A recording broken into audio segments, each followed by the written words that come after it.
Corona महामारी के कारण गांव के प्रधानों के समक्ष आ रही परेशानी तथा होटल कारोबार को बचाने को लेकर कांग्रेस ने भी मोर्चा खोल दिया है। पूर्व विधायक ललित फरसवाण व पूर्व जिला पंचायत अध्यक्ष हरीश जेठानी ने जिलाधिकारी रंजना राजगुरु से मुलाकात कर उन्हें ज्ञापन सौंपा है। पूर्व विधायक ने कहा कि प्रदेश सरकार प्रधानों के हितों का ध्यान नहीं रख रही है। गाँव में भेजे जा रहे लोगों के बारे में कोई स्पष्ट दिशा निर्देश नहीं है, जिस कारण गाँव में टकराव की आशंका बनी हुई है। इधर जिलाधिकारी ने भी पूर्व विधायक व पूर्व जिला पंचायत अध्यक्ष को आश्वस्त किया है कि प्रधानों की समस्याओं का समाधान किया जा रहा है।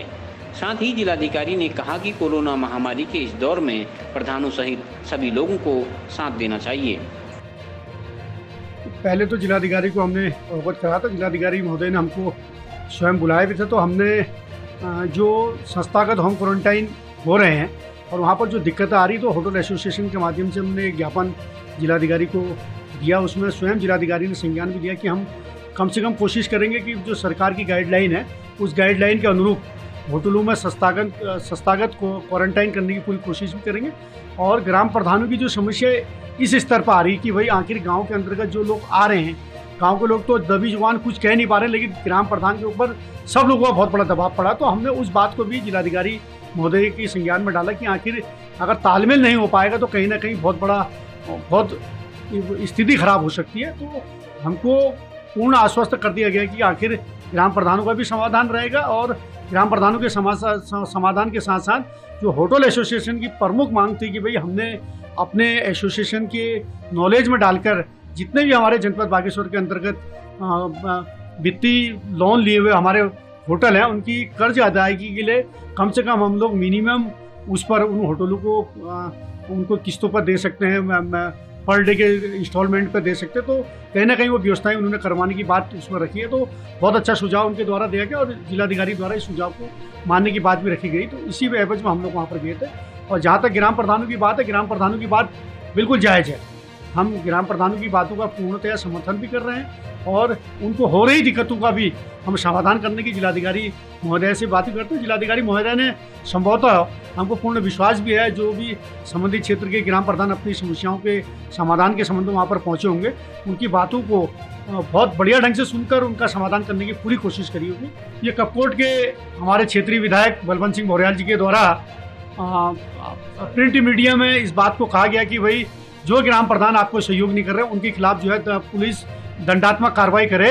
अब मेरी समझ में ये नहीं आ रहा कि कपकोट के विधायक भौर्याल जी को ये बात कहने की क्या ज़रूरत थी कि आखिर ग्राम प्रधान सहयोग नहीं कर रहे, जबकि ग्राम प्रधानों द्वारा गांव-गांव में 100 से लेकर 150, 200 जो प्रवासी भाई आ रहे हैं उनकी स्वयं की अपनी खर्चे पर व्यवस्थाएं करी जा रही। कोई सरकार की कोई ऐसी अनुमन्य सहायता उनको नहीं मिली, उसके बावजूद भी ग्राम प्रधान जो है स्वयं खर्चे पर उनकी व्यवस्थाएं करा रहे। तो इसमें कहीं ना कहीं ग्राम प्रधानों का आत्मसम्मान पर बहुत ठेस पहुंची है, जिससे कहीं ना कहीं ग्राम प्रधान बहुत आहत हैं। और उन्होंने कहा भी है कि भाई हम जहाँ पर भी विधायक जी मिलेंगे हम उनसे इस बात को पूछेंगे आखिर क्यों हमारे खिलाफ पुलिस का मुकदमा कराने के लिए आप सरकार को मजबूर कर रहे हैं और अधिकारी को मजबूर कर रहे हैं। देखिए, सबसे बड़ी चीज़ जो आज माननीय ग्राम प्रधानगण जो हमारे पूरे बागेश्वर जनपद के हैं, आज कहीं ना कहीं दिक्कतें उनके लिए हो रही हैं। आज सीमित संसाधनों की उपलब्धता ग्राम प्रधानगणों के पास में है। आज आप देखेंगे एक बड़े गांव में बहुत से ज़्यादा 2 प्राइमरी पाठशालाएं हैं, एक पंचायत घर हो सकता है। पंचायत घरों की भी स्थितियां बहुत अच्छी नहीं हैं और आपका जो आवत है, जो आवागमन जो प्रवासी भाइयों का है, तो वो निरंतर बढ़ता जा रहा है और वो एक स्टेप पे नहीं है। एक गांव है जिसमें किसी में आपका जैसे आज आया है, 3 दिन बाद फिर दूसरा आया है, 4 दिन बाद फिर तीसरा आया है, तो इन तीनों के आपस में सामंजस्य बैठाने में भी बड़ी दिक्कत हो रही है कि भाई वो जो पहले दिन से आया है, जिसको 8 दिन 7 दिन हो गए, वो उनके उतनों के साथ में नहीं रहना चाह रहा है।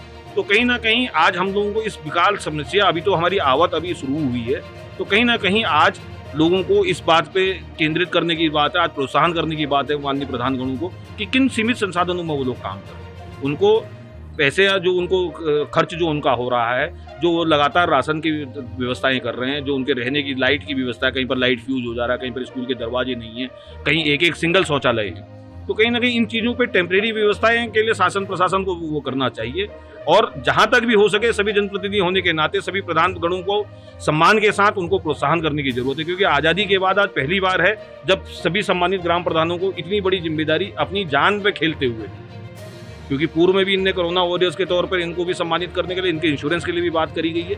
तो कहीं ना कहीं अपनी जान जोखिम में डाल के, चाहे भोजन माता है, आंगनबाड़ी कार्यकर्ता है, या माननीय प्रधानगण है, या वहाँ के स्थानीय जो जनप्रतिनिधि हैं, उन लोगों के पास आज जिस तरह से पूर्व में मैंने देखा, बीच में एक अखबार में दैनिक समाचार पत्र में देख रहा था कि ग्राम प्रधानों के खिलाफ कार्रवाई करने वाला बयान कपकोट के माननीय विधायक जी का देख रहा था, तो मैं इसका घोर निंदा करता हूं कि आप इस समय पर आप उनका माननीय प्रधानगणों का प्रोत्साहन करना छोड़कर आप एफआईआर की बात करते हैं। भाई आज सरकार में है, आप सत्ता में हैं, आप व्यवस्थाएं बताएं कि क्या होगी। आज हमको दलगत राजनीति से ऊपर आकर इन सभी समस्याओं को एकजुट घूमना, क्योंकि जो बाहर से आ रहा है वो भी हमारा ही भाई है। तो इन समस्याओं के लिए हम लोगों को कहीं ना कहीं आपस में तालमेल मिलाने की जरूरत है। कहीं ना कहीं ये तालमेल की कमी हम लोगों को बीच में नजर आती है कि तालमेल आपस में नहीं हो पा रहा है। तो इसके लिए आपस में बैठकर डिस्कशन और सर्वदलीय सब लोगों से बातचीत होना जरूरी है, ताकि इस विकट समस्या का समाधान निकाला जा सके। CCN न्यूज के लिए पुष्पिता थापा के साथ सुरेश पांडे की रिपोर्ट।